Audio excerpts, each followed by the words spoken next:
একটা ছোট্ট ব্লগ নিয়ে আবার তোমাদের সামনে চলে এসেছি। আশা করছি যে যেখানে আছো ঈশ্বরের কৃপায় ভালো আছো, সুস্থ আছো। আজকে এখন করেছি চা, সঙ্গে নিয়ে এসছে স্যার সিঙ্গারা। তবে আজকে সিঙ্গারায় যেন চাটনিটা দেয়নি। এখন বাজে হচ্ছে 9টা, রাত্রে রান্না হয়ে গেছে। টিভিতে দেখছিলাম একের পর এক বিল্ডিং ভেঙে পড়ছে ঠিক বলাটা ভুল হবে, ভেঙে ফেলতে হবে এই নির্দেশ। মানে একটা করে ফ্ল্যাট তৈরি হয়েছে, সেটা হেলে পড়ছে এবং সেটা এখন বাদের খাতায়।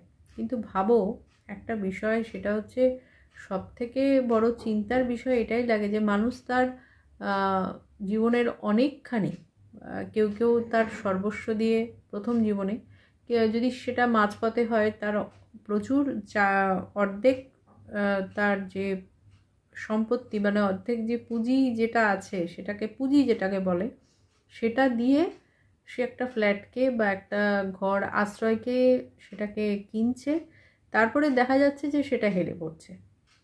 তো এটা একেবারে সত্যি কথা বলতে গেলে সে জীবনটাই হেলে পড়ছে এরকম একটা মনে হচ্ছে। কারণ এই মানুষগুলো এখন কোথায় যাবে?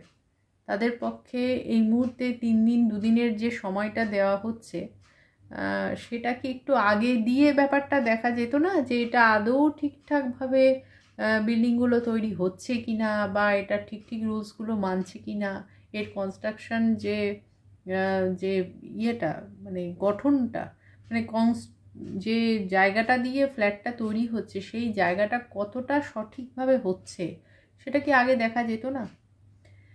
জানি না এখন 2 দিনের মধ্যে বা 3 দিনের মধ্যে একটা পুরো সেট আপকে, পারমানেন্ট সেট আপ, এমন নয় যে যারা ভাড়া আছে তাদের ক্ষেত্রে ব্যাপারটা আলাদা, কিন্তু যাদের ওটা বাড়ি, ফ্ল্যাটটা তো একটা আশ্রয়, একটা বাড়ি, তো সেক্ষেত্রে সেইটাকে একটা পুরো সেটকে পুরো বলছে ছেড়ে দিয়ে বেরিয়ে আসতে, একটা স্বপ্নকে ভেঙে বেরিয়ে আসা, এটা কি কঠিন বাস্তব বলো তো। তো যাই হোক, চিন্তার বিষয়। জানি না কি হবে আগে, মানুষগুলো কিভাবে কি সমাধান থেকে বেরিয়ে আসবে। এটা ভীষণ একটা, মানে দিনের পর দিন যেন একটা চরম অরাজকতা শুরু হয়েছে।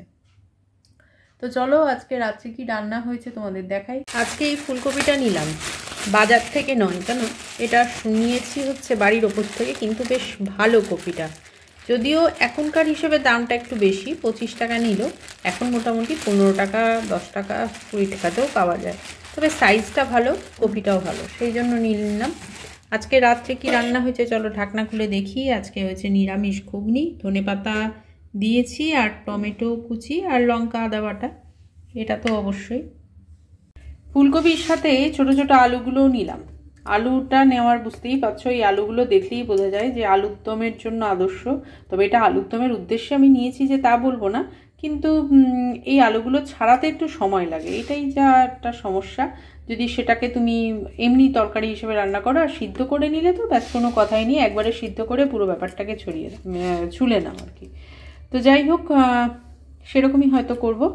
শনিবার হলেই মনে হয় একটু লুচি নিই, মানে লুচিটা করব, কিন্তু রাত্রের দিকে না আজকাল খুব একটা খাওয়ার সাহস হয়ে ওঠে না আমাদের। কারণ হচ্ছে যে খাওয়াটা উচিতও না, যদিও সেটা ময়দার ভাগটা অত্যন্ত কম দিয়ে আমি বানাই, কিন্তু তবু কি বলতো, তেলে ভাজা তো, সেই জন্য খাই না একদম বলাটা ভুল। তবে সেটা সন্ধ্যের দিকে কোনো সময় হলে লুচিটা খাওয়া হয়, আর না হলে সকালের দিকে। রাতের দিকে সাধারণত রুটি খাওয়া হয়, আর কখনো কখনো পরোটা। আজকে যেমন হয়েছে পরোটা, দেখো গরম গরম পরোটা আমার রেডি, এখন শুধু ঘুগনি দিয়ে খাবো। ফ্রিজে শশা আছে, তা ভাবছিলাম শশাটা বার যেহেতু করা হয়নি, আর ফ্রিজ থেকে এখন বার করলে কি বলতো খুব ঠান্ডা হয়ে থাকে, তাই একটু জলে ভিজিয়ে রাখলে শশাটা ভালো হতো। যাই হোক চলো, ছোট্ট ছোট্ট ব্লগ, আশা করছি ব্লগের কিছু অংশ কোনো জায়গায় তোমাদের কিছু তো ভালো লেগেও যদি থাকে বা লাগবে, আশা করি যদি লাগে তাহলে সেইটুকুর কথা ভেবে ছেড়ে যাওয়ার আগে একটা লাইকটা করে দিও। চলো টাটা।